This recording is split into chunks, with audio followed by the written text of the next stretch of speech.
গত 25শে জানুয়ারি শনিবার রানীবাজার জগদীশপুর কালীনগরের বাসিন্দা প্রদীপ শীল দশমীঘাট এলাকার ওনার বড় মেয়ের বাড়ি থেকে নিমন্ত্রণ খেয়ে ফিরে আসার পথে চন্দ্রপুর বাসস্ট্যান্ড সংলগ্ন ট্রাফিক পয়েন্টের কাছে দ্রুত গতিতে একটি গাড়ি তাদেরকে ধাক্কা মারে।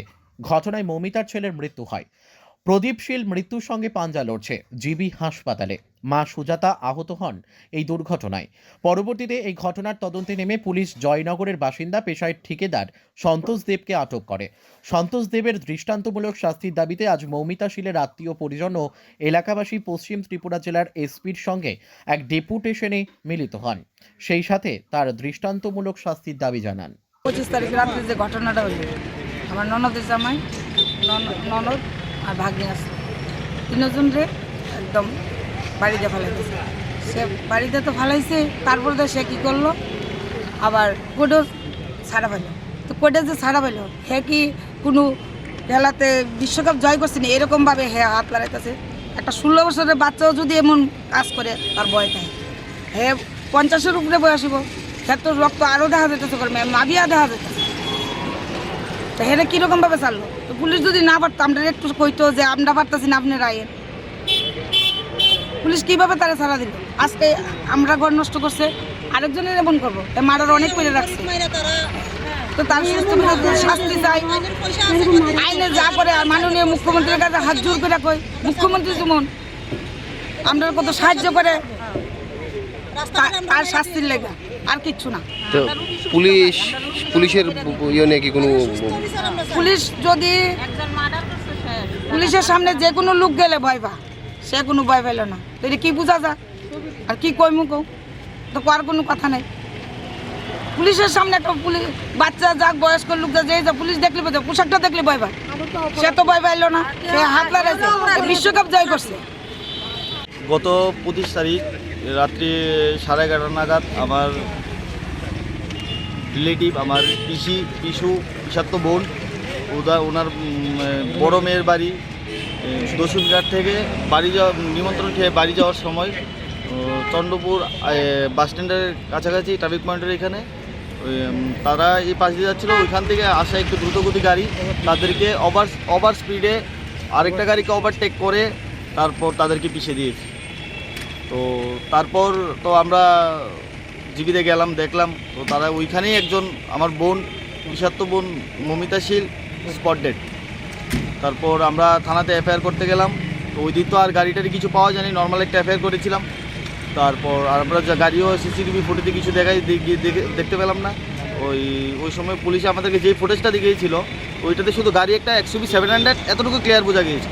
তো পুলিশে তারপর গতকালকে আপনার গাড়ি সহ আসামিকে ধরেছে, আমাদেরকে ফোন করেছিল। তো আমরা গেলাম, যাওয়ার পর পুলিশে আমাদেরকে বললো তোমরা দাঁড়াও, তারপর দাঁড়ালাম। তারপর আবার ডাকলো, তারপর ভিতরে গেলাম। তারপর পুলিশ আমাদেরকে বললো যে ওনাদের একজন লয়ার পরিচিত, কি নাম জানি না, ওনাদের লয়ার দিয়ে আমরা কাজটা করাতাম, ওনাদের লয়ার দিয়ে আমরা কেসটা চালাতাম, এইভাবে বলছে।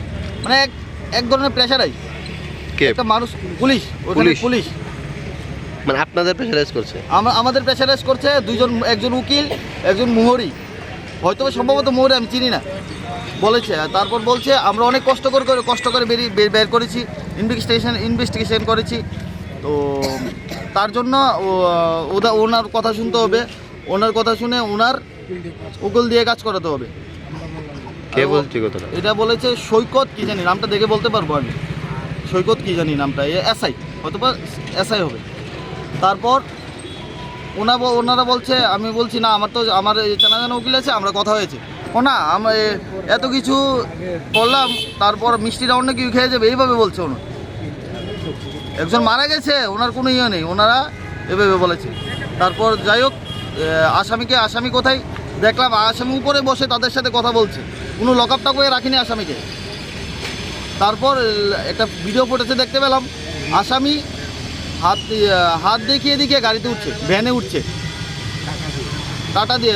এতটুকু সাহস কোথায় থেকে পেল? ওর কোনো অনুশোচনা নেই। উনি যেন নোবেল জয়ী কিছু করেছেন, হাত এইভাবে নাড়িয়ে গাড়িতে উঠছে। তো কিছু না কিছু সাহস তো পেয়েছে, পুলিশের এছাড়া তো কিছু হতে পারে না।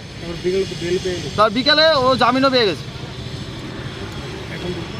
না, এখন আপনারা একজন মার্ডার কেসের আসামি কিভাবে জামিন পেতে পারে এটাই বলতে পারি। স্পট ডেড হয়ে গেছে, আরেকজন ওর বাবা প্রদীপ শীল মৃত্যুর সঙ্গে পাঞ্জা লড়ছে। আপনাদেরকে সব ফুটেজগুলো আমি দেব, আপনারা দেখলে নিজেরাই বুঝতে পারবেন কি অবস্থা। এখন এখানে আসলেন কেন? এখানে আসলাম এসপি সাহেবের সাথে কথা বলতে, সবটা বিষয় জানাবো, ওনার কাছে ডেপুটেশন দেবো, তার জন্য এসেছি। মানে আপনি এখন কি চাইছেন? আমার বোনের, আমার বিষাক্ত বোন মমিতা শীলে যাতে সুষ্ঠু বিচার পাই তার জন্য।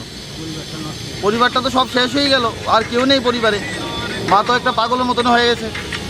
আপনার কি মনে হচ্ছে পুলিশ যেহেতু এই ধরনের কথা বলছে মেরে সুষ্ঠু বিচার পাওয়া যাবে? তার জন্যই তো এসপি স্যারের কাছে এসেছি, দেখা যাক বাকিটা কি হয়। পাবনা দিবি তো আমরা এখানে আছি, এসপি স্যারের কাছে আছি।